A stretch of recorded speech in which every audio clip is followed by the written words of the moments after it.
Heyo, and what is up, gang? Thank you for checking out Sledgehammer TV tonight. Looks like AEW is starting to hit their stride, as tonight's episode of Dynamite was by far, in my opinion, the best episode of Dynamite this company has ever put together. And that doesn't mean that there were not some things that I didn't agree with or that I thought were wrong with this show. They're just not really tremendous problems, and they're some little bit things to maybe nitpick about it that you guys like to say, oh, well, you nitpick. Well, maybe some of the things here are nitpicky. Damn, we couldn't even find a segment to give the poop hammer to. But we're going to talk about all of that and so much more right here and right now. My name is Nick Nightmare, and you're watching the AEW Dynamite review right here on Sledgehammer TV.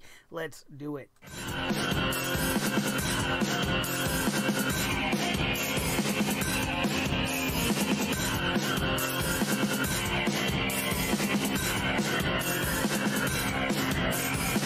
Sledgehammer Wrestling Show.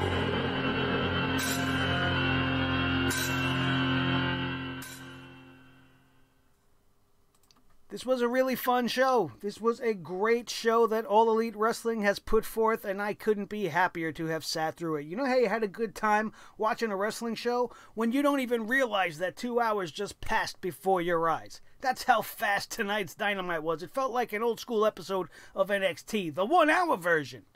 I was enjoying myself thoroughly throughout the entirety of this show, almost from start to bottom. There are a couple of things that I could tell you guys I wasn't a fan of, like the Jimmy Havoc staple gun spot in the middle of a regular battle royal.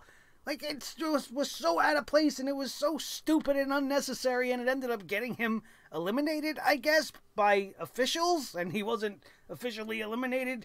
I don't know. It just seemed a little bit much. I could complain to you guys about the overbooked nature of a lot of the segments tonight, all of the people interacting after the Chris Jericho interview, and you had Jungle Boy coming back out and Marco Stunt coming out to fight the Inner Circle after Chris Jericho and SCU just had this great back and forth interview that was very entertaining and set up a great match for next week, and then it was just kind of like chaos all over the place, and it made me feel like I was watching WWE a little bit in just those particular segments. But as far as match quality, as far as the matches that they gave us to see, and as far as my enjoyment of the wrestling show, it was all passed with flying colors. If those are the two biggest issues maybe I had with this whole thing. And, you know, the women's division is severely lacking. It's AEW's Achilles heel, but it's going to take time for them to develop and get me interested in some of these ladies. Hikari Shiina looked fantastic tonight. I liked her little opening video package with the mirror person, and she is very reminiscent of Asuka to me. She's got a very similar body type. She's got a very similar outfit and look about her, and the way she carries herself in the ring is very similar to her as well. And being that I'm a big fan of Asuka, I find myself enjoying Hikari Shiina over all of the other Joshi wrestlers that I have seen come through AEW since its inception.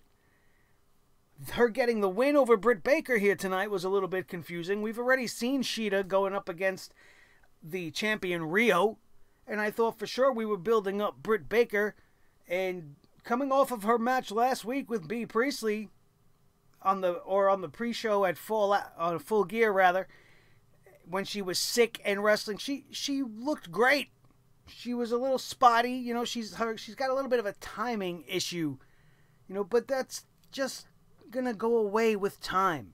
She's going to get better, just like all of us get better at everything we do with practice, but it's noticeable. It's a little bit noticeable, and it was still there this week, which is why I bring it up in the first place, because I chalked it up to her being sick last time, but obviously she's better, and she still was sort of the same. But other than those particular things, there's nothing really that bad we can talk about. Let's talk about this card. It started off with Rey Fenix defeating Nick Jackson in a fantastic one-on-one matchup. It was a little bit repetitive, if we're being honest. Well, what are you gonna complain about here?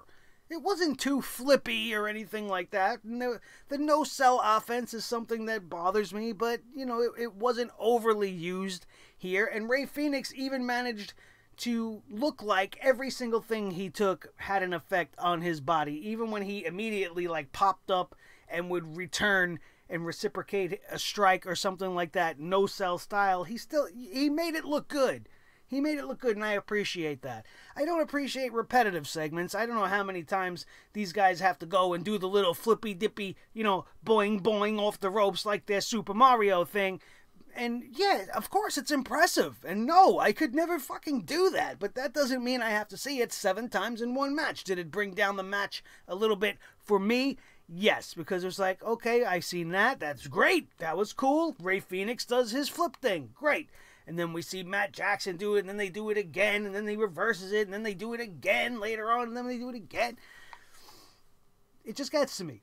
It gets to me. Repetitiveness gets to me. But outside of that, the action here, top notch, and props to Nick Jackson giving the win to Rey Fenix, using his status in the professional wrestling world to get this kid over. And what did I tell you guys last week?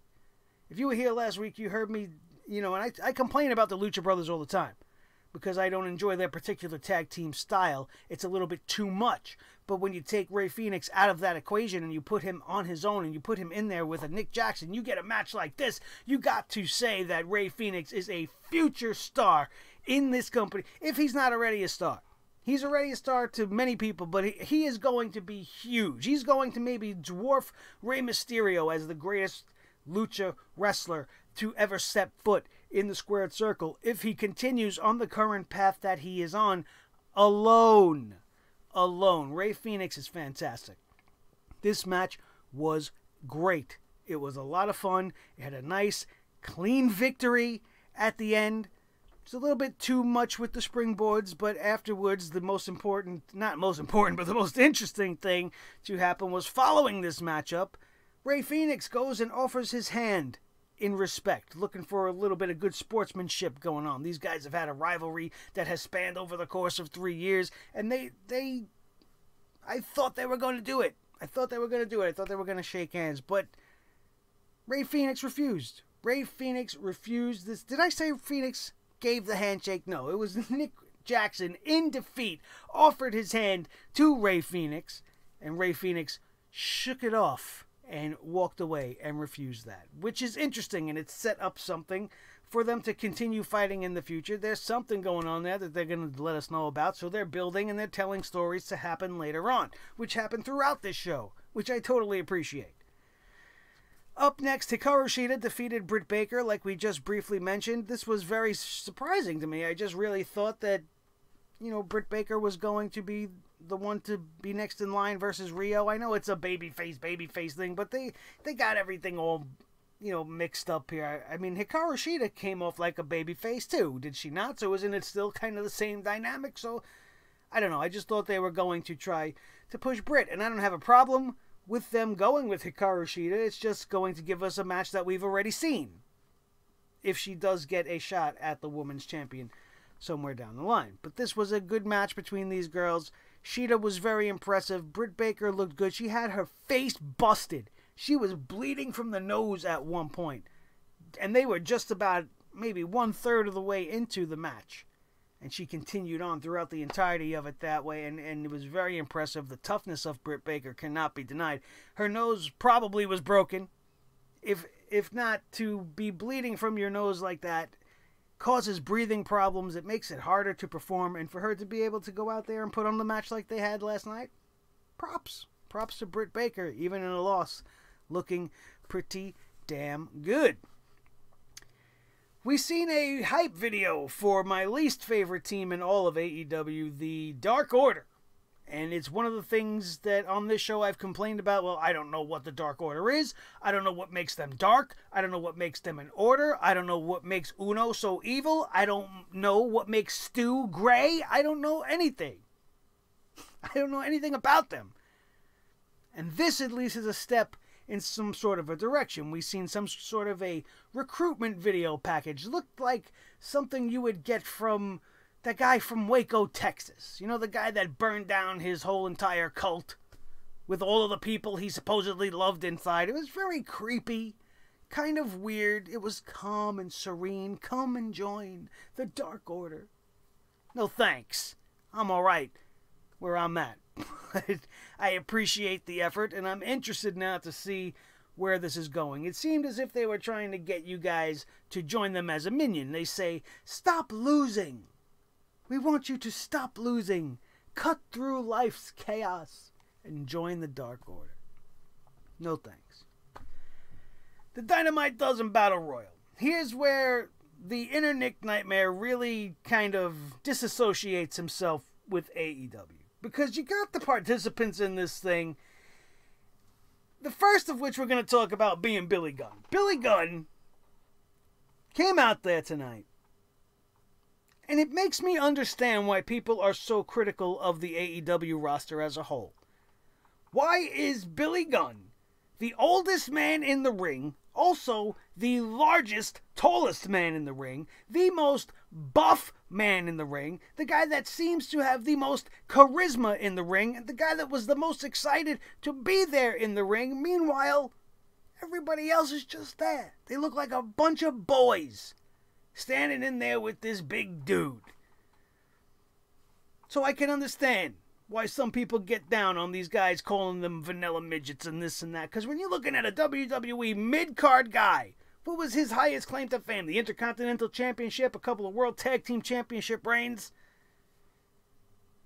And he dwarfs the entire roster, with the exception of Wardlow, who we don't really know all that much about. So there's that. Then you had Pentagon, who was in and out of this match immediately, but I appreciate them pulling on the story that they've already been telling between Christopher Daniels and Penta. It's great. It was great. You had Christopher Daniels standing there in a mask pretending to be Rey Fenix. And why Pentagon wouldn't know that that wasn't Rey Fenix? You gotta explain that to me. He sees this guy in a mask all the time. He knows what his brother's body looks like. He knows. So when he turns and sees him and gives him the little those little doot, whatever it is, it makes me just question. It's like, oh man, come on. They got to at least make there not be face-to-face contact before the big surprise reveal. Like, the mask really didn't make it look like Christopher Daniels. I knew it was Christopher Daniels when they were in the hard cam wide and the whole ring was on my TV screen and he was about this big. And I was like, oh man, that's Christopher Daniels right there. Got a very, very unique body shape of his own. A way of walking that is unique to Christopher Daniels. It's why you knew he was that stupid curry man. And you knew when he was filling in for Suicide back in his TNA days. Because he just has a look that is unique to him. And you can't tell me that Pentagon is that stupid. But that was that. And because of this interference, Pentagon was eliminated.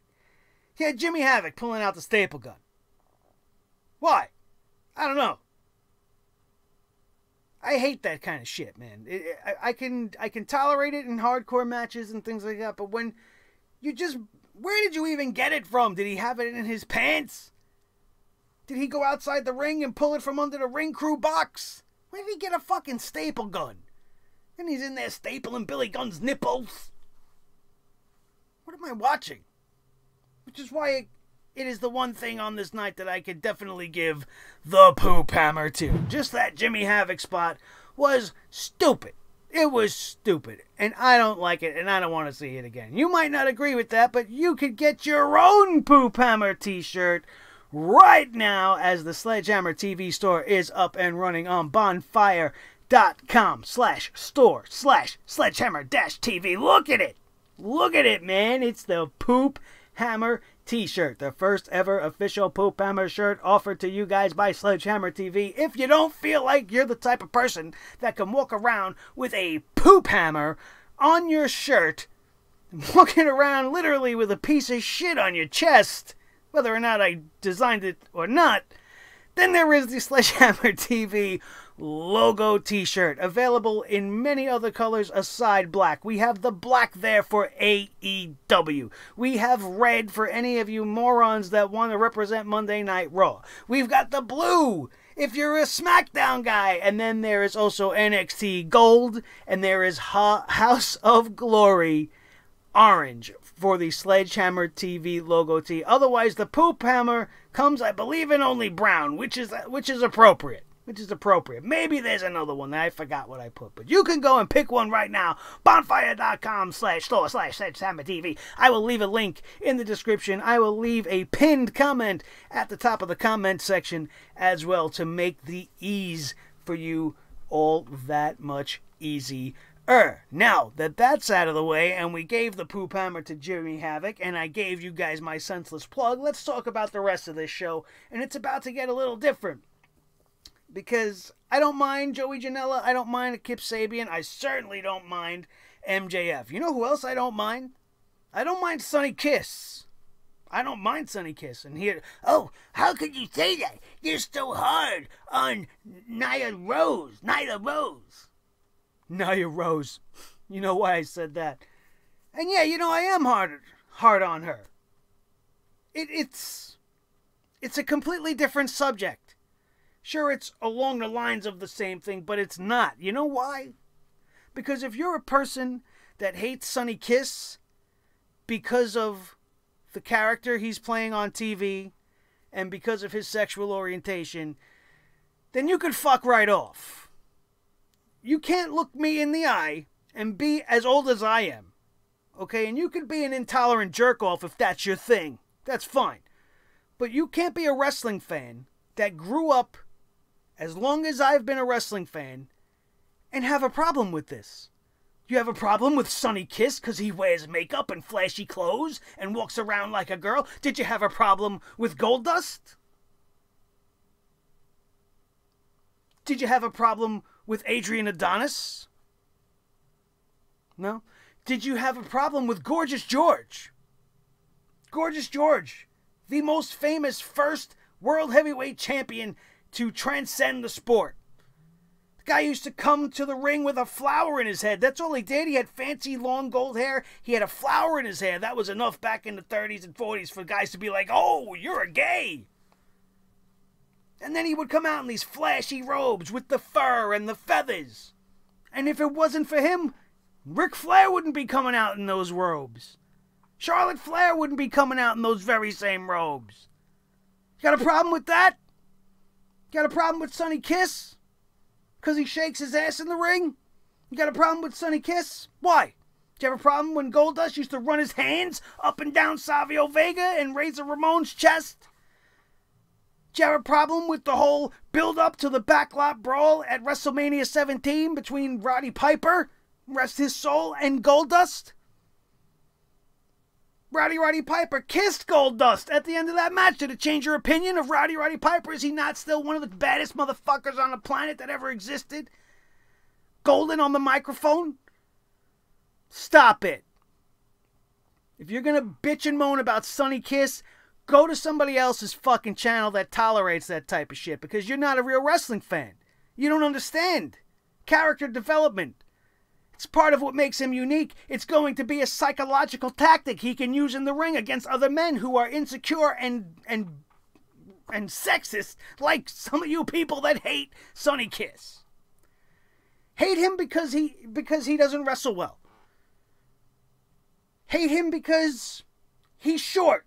I don't know. Don't hate him at all. Nobody should be hating anybody. But if you're going to hate on him, don't hate on him because he dresses like a girl. Don't hate on him because he sashays his hips in the ring. He's so feminine. He makes me so uncomfortable. You better be able to say the same things about all of the legends in this business that I have already mentioned to you. Stop it. It's my little rant for this evening's podcast. And Orange Cassidy, which if you don't follow this show and it's your first time watching me, and if I didn't already piss you off, you AEW fans out there already, well then get ready, because I do not, first of all, orange juice is my least favorite fucking juice. I like apple juice. I even like a nice tomato juice. You know what I don't really like? Orange juice. You know why? Because it burns your throat. And if I do choose an orange juice, I like the one with a little bit of pulp. You know why? Because it has texture. And you could drink it and you feel it. You know it's there. And you can eat a little bit, right? And you feel it. It's substance. It's not just juice. You're actually getting bits and vitamin C. What are you getting from Orange Cassidy? Laying around the ring during a battle royal, doing absolutely nothing. Getting up to do his stupid little gimmick to Billy Gunn only to be thrown out of the ring. What was the point? And I hear the crowd in Indianapolis just losing their shit and just going berserk for this guy. And I'm losing my shit in a different way. Because I don't get it. I don't get it. And don't come at me with, oh, well, you gotta see him wrestle. I wish they would show me. I wish they would show me him wrestling and not show me him just standing around with his hand in his friggin' pockets, stupid sunglasses on, being a joke. I have more of a problem with Orange Cassidy than I certainly do with a fucking Sunny Kiss, I'll tell you that much. Stop it. Jungle Boy was also in this thing, which I love me some Jungle Boy, and Marco Stunt. We're not even going to go. I've already given enough hate to this Dynamite dozen Battle Royal. You all know my feelings on Marco Stunt. If you don't, go watch a past episode because we ain't going down that road again. This was a lot of fun at times. I didn't like the Jimmy Havoc spot, obviously. I didn't like the Orange Cassidy spot, obviously. But the rest of the show, the rest of this match on this show, rather, was just fine. The Sunny Kiss altercation with Billy Gunn, I thought was great. Of all the people in the ring that he could have fucked with to be doing what he did and twerking in the face of a man who calls himself Mr. Ass. That makes sense, does it not? Wouldn't that be something you would expect to see? Of all of the people in the ring, what interaction would you want to see? Mr. Ass and Sunny Kiss would be friggin' hysterical, and you know what it was? And it got Sunny Kiss unceremoniously eliminated from the matchup anyway. So why are you so pissed off? Because he shook his ass in the ring? Billy Gunn used to shake his ass in the ring every Monday night. You didn't give a shit about it. You cheered it. You said suck it while he did it. Stop it. The whole entire point of this Dynamite Dozen Battle Royal was to promote a matchup next week that we are going to have.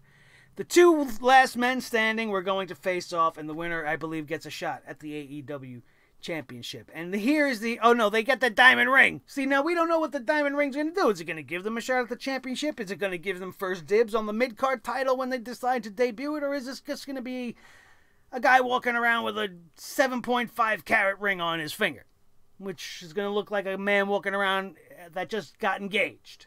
Is that worth it? I don't know.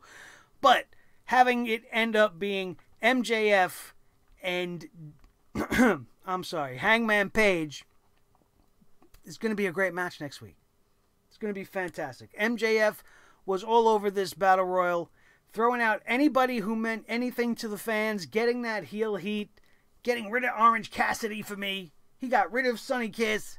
He got rid of a lot of the guys here. In fact, Wardlow came down, his new running buddy, and assisted MJF in getting rid of Billy Gunn. This was a great Battle Royal, really. It was different, it was unique, and I had fun.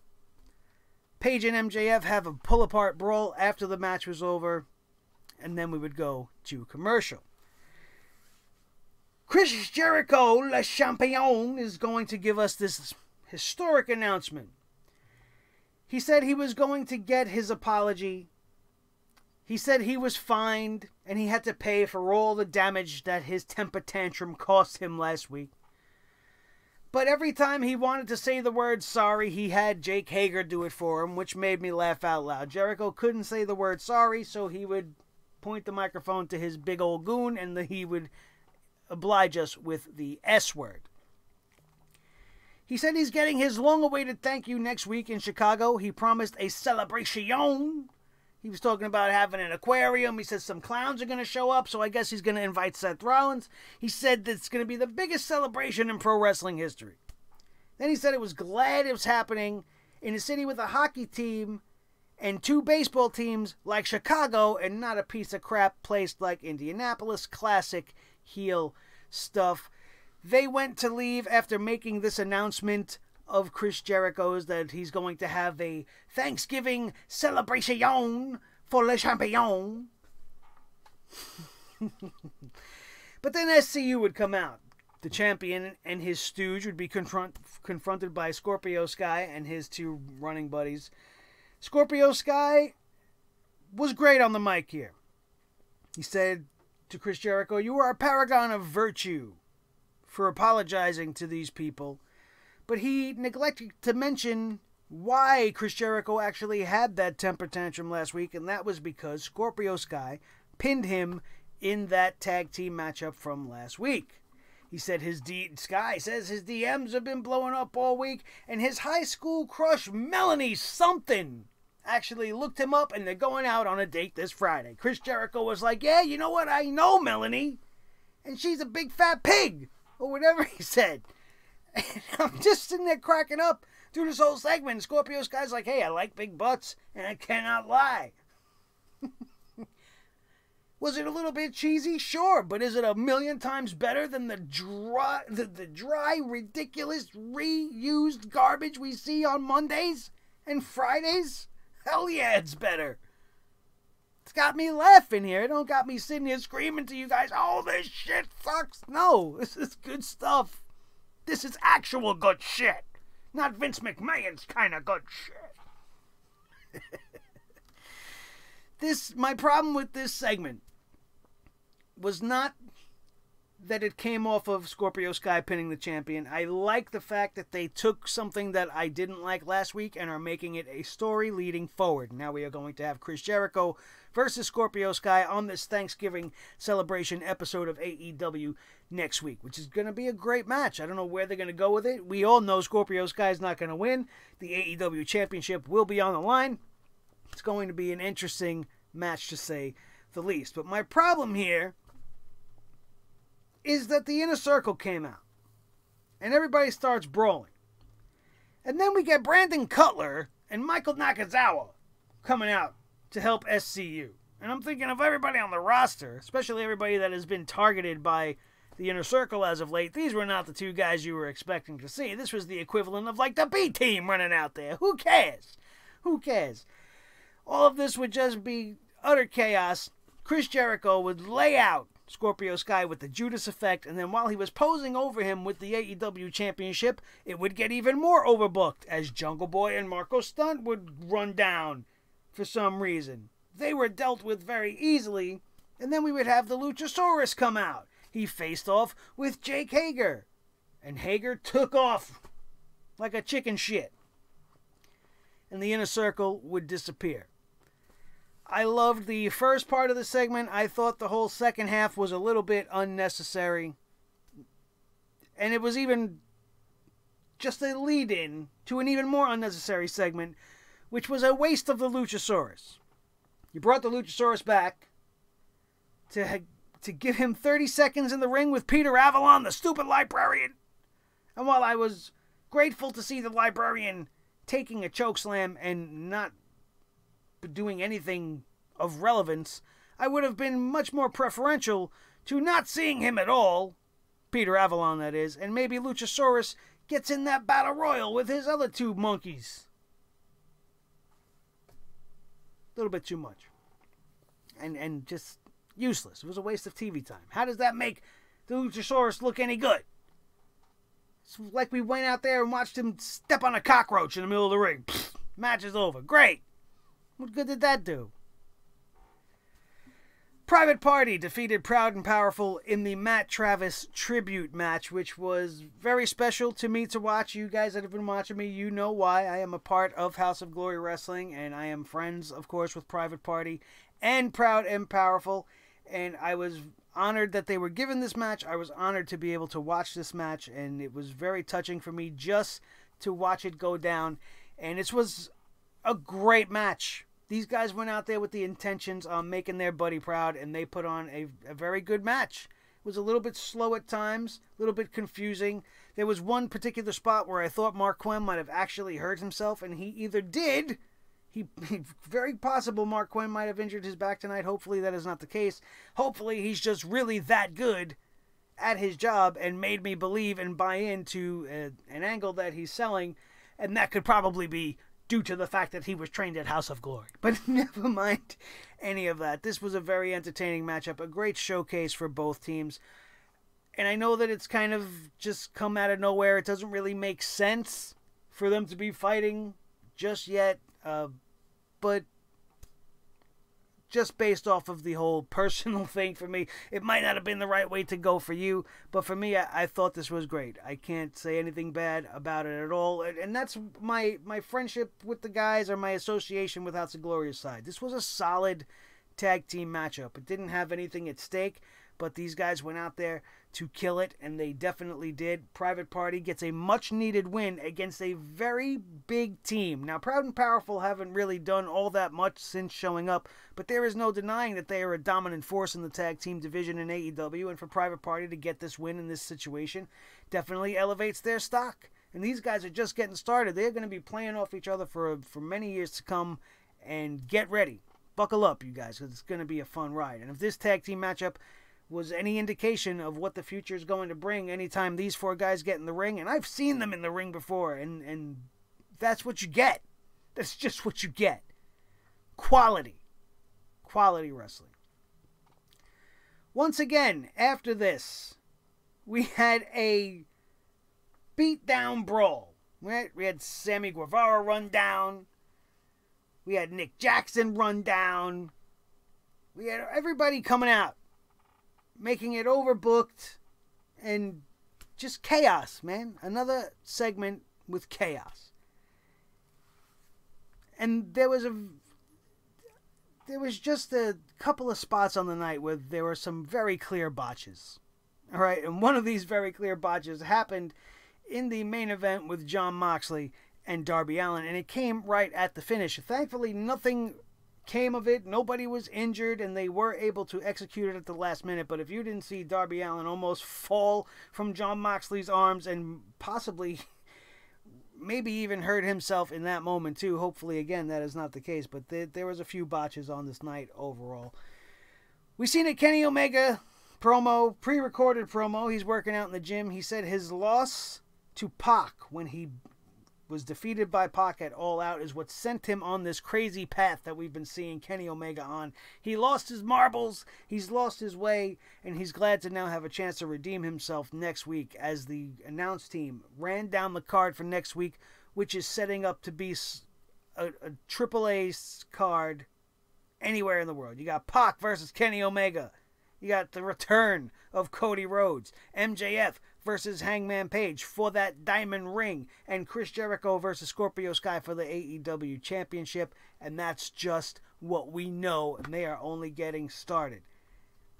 And our main event for the evening was Jon Moxley versus Darby Allen. Jon Moxley, as predicted, defeated Darby Allen. This was the Jon Moxley I was looking forward to see, not some glass-chewing, barbed wire wielding, psychotic, murderous rampage Jon Moxley. I was looking forward to this very edgy, very brawl-inspired, tough, rugged, unpredictable in a wrestling ring, not in a deathmatch cage. This was great. This was a great main event for Darby Allen. This was intense. It definitely raised his stock. He was able to hang in there with Moxley. He looked on a couple of occasions as if he might even beat Jon Moxley here. This was an excellent main event between two guys that I think were a mirror image of each other. I feel like Jon Moxley was Darby Allen at one point, and 20 years from now we are going to look at Darby Allen and see a Jon Moxley. It was very, very good. Very tough.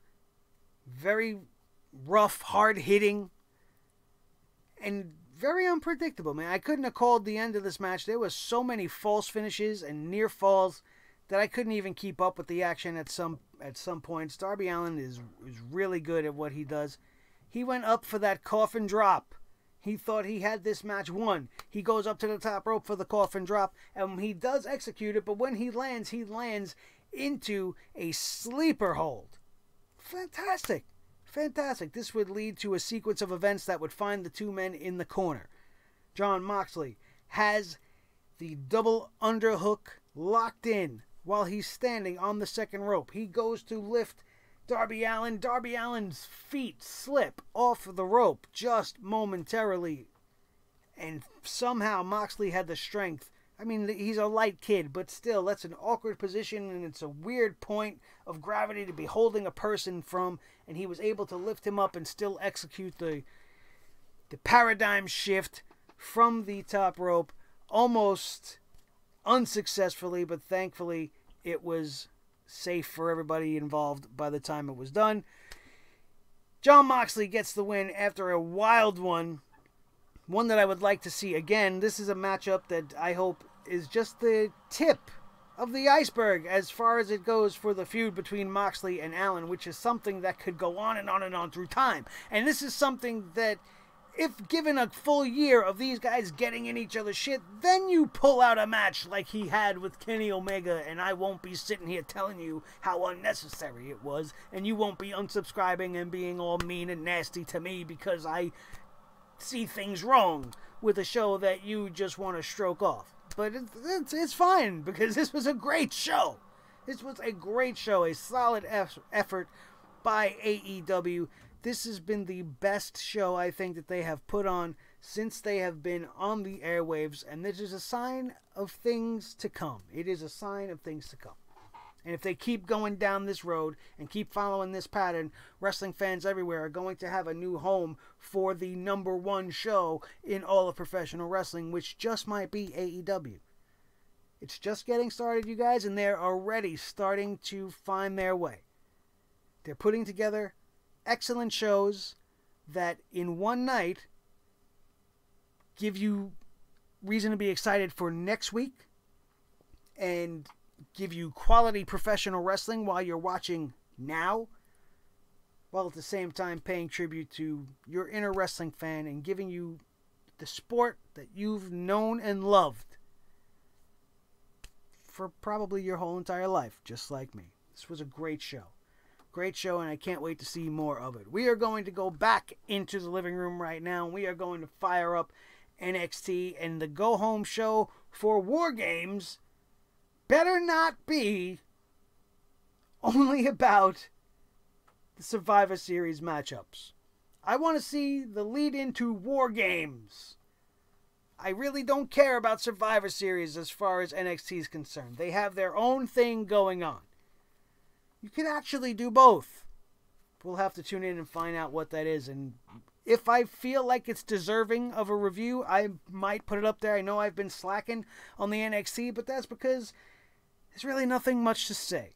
Everything that's happening in NXT can be addressed when we talk about the main roster shows right now, and we will be talking about NXT this weekend when we come at you guys with the NXT TakeOver War Games review, and then Sunday night with the Survivor Series review, as we are here to bring the hammer down on the world of professional wrestling like nobody else does. And I want to thank you guys once again for being along with the ride. My Sledgehead army is growing in mass, and we are steadily over that 2,000 subscriber mark, and this is the part where I ask you guys, if you are joining us for the first time and you enjoyed yourself here tonight, hit that subscribe button right now and become one of the 2,000 plus that know when you want your wrestling news full of a lot of fun, full of a lot of opinions, and full of a good time in and of itself. Sledgehammer TV is the place to be. I'm not just some guy yelling and screaming out opinions. I'm not some guy being racist and sexist and crazy, and I'm not some guy that's just some idiot in front of a microphone. I'm a wrestling fan of over 40 years. I've been doing this review gig for the last 3 years, and we are just getting started, and it's all thanks to each and every one of you guys out there for being here with me from the beginning till now and until the end of time. My name is Nick Nightmare. This is the Team Thor, the Sledgehammer, the official Sledgehammer of the Sledgehammer Wrestling Show. His tag team partner, the World Heavyweight Champion of all the microphones in all the world, Mr. Blue, the Snowball. The most important member of this team is each and every one of you Sledgeheads. Don't forget to check out everything else we have on the channel. Monday night's hammering of Monday Night Raw and everything that has happened in the world of professional wrestling last week. Don't forget to check out the Sledgehammer series if you've been missing that. We still got Bray Wyatt and Sasha Banks and a whole lot more characters for me drawing for you guys to watch in time-lapse fashion. Just 3 minutes of your time it's worth every single second you will spend watching these characters come to life on the page. So check out the Sledgehammer series. That will be linked in the annotations up above as well. Everything wrong with SmackDown, everything wrong with AEW, everything wrong with everything is what exists here on Sledgehammer TV. Don't forget to go and pick up your t-shirts, bonfire.com, store Sledgehammer TV, yeah! I don't know where that song came from, and I want to apologize to you guys for that right now. But if you enjoy the song, feel free to grab yourself a t-shirt. Pick one, pick both. Whatever you want to do, man. Holidays are coming. Maybe you want to buy a shirt for your little ones. Well, you don't want your little ones walking around Poop Hammer t-shirts. Maybe just for your best buddy.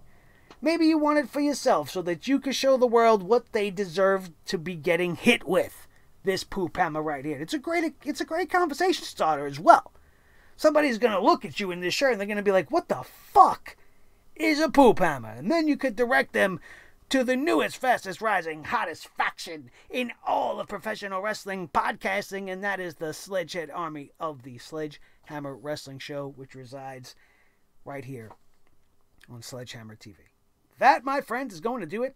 We are out of here. We will see you next time right here on your new favorite wrestling show, the Sledgehammer Wrestling Show, only on Sledgehammer TV, right here on YouTube.com. Boom.